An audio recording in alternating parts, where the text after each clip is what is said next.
Guys আমাদের নদী দেখো একদম ভরে গেছে জলে। আর এ কি আমাদের নদীর ঘাটিয়াল কোথায় গেল? মানে যে নৌকা পার করে ওটাকে ঘাটিয়ালি বলে আমাদের এখানে, তোমাদের এখানে কি বলে জানি না। তো কি বলে তোমরা কমেন্ট করো, ঠিক আছে? তো দেখো ঘাটিয়াল চলে গেছে বাড়িতে, এখানে নদী ভর্তি হয়ে গেছে সেটা বোধহয় দেখেনি। আর এখন আমাদের নদী পার করতে হবে, মানে এই দড়ি দিয়ে আর কি টেনে টেনে নদী পার করতে হবে। কি আর করার, অনেক আমি তো পারি না, আমার বোন ভাগ্যিস আছে, না হলে তো জলে আমি টুপুত হতাম।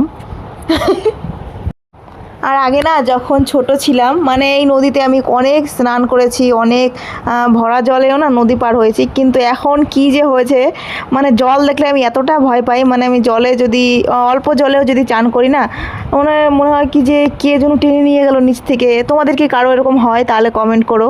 মানে আমি খুবই ভয় পাই এখন জল দেখে, মনে হয় আমার দমটা বন্ধ হয়ে যায়। আর অন্ধকারেও আমি খুবই ভয় পাই। তারপর তো দেখো আমার বোন আর আমি অনেক কষ্টে মষ্টে পার হয়ে ঘাটিয়ালটাকে তো সেই দিলাম সামনে, ভিডিওটা করা হয়নি একদম। যেহেতু চলে গেছে নৌকা রেখে আমাদের টেনে টেনে আসতে হলো, একটু হলেই মানে পড়ে যেতাম আমরা। তো আমার বোনটার গায়ে অনেক শক্তি আছে গাইস। তো তো ওটার জন্যই আসতে পেরেছি, না হলে আর আজকে আমাদের আসা হতো না। তারপরে দেখো টোটোতে বসেছিলাম প্রথমে, ঠিক আছে, টোটোতে বসেছি। এখানেও সমস্যা, টোটোওয়ালা বলছে যে তোমরা বসো আমি আসছি, আর বাড়ি গিয়ে টোটোওয়ালার কোনো খোঁজ নেই।